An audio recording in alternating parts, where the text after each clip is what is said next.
তুমি শিওর তুমি আগে এসব করো না? লাস্ট শিট কে জন্য গন্ধ হইতেছে, পরে স্প্রে মেরে কাম হইতো না। ঈদের সিনেমা মুক্তির প্রথম 2 সপ্তাহে প্রেক্ষাগৃহে দাপট দেখিয়েছে শাকিব খান অভিনীত রাজকুমার। 26 এপ্রিল থেকে শুরু হয়েছে ঈদের সিনেমাগুলোর নতুন সপ্তাহ। আর এই তৃতীয় সপ্তাহে এসে প্রেক্ষাগৃহে চমক দেখিয়েছে লিপস্টিক ও ওমর সিনেমা দুটি। মোহাম্মদ মোস্তফা কামাল রাজ নির্মিত ও শরীফুল রাজ অভিনীত ওমর ঈদে মুক্তি পেয়েছিল 21টি প্রেক্ষাগৃহে। নতুন সপ্তাহে এটি চলবে 26টি সিনেমা হলে।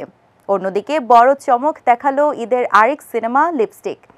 ঈদে মুক্তির জন্য মাত্র 60টি হল পেলেও তৃতীয় সপ্তাহে এসে অর্থাৎ 26 এপ্রিল থেকে দেশ জুড়ে 31টি সিনেমা হলে দেখা যাবে আদর আজাদ ও পূজা চেরি অভিনীত লিপস্টিক। যারা খুন হয়েছে তাদের কাউকেই আমি চিনি না।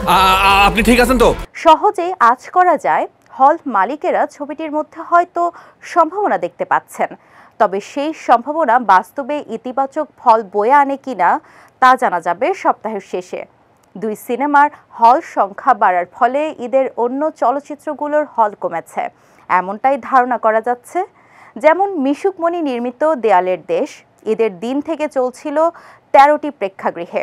তৃতীয় সপ্তাহে এসে 2টি হল কমে গেছে সিনেমাটির। এদিকে তৃতীয় সপ্তাহের হল লিস্ট এখনও প্রকাশ করেনি রাজকুমার টিম।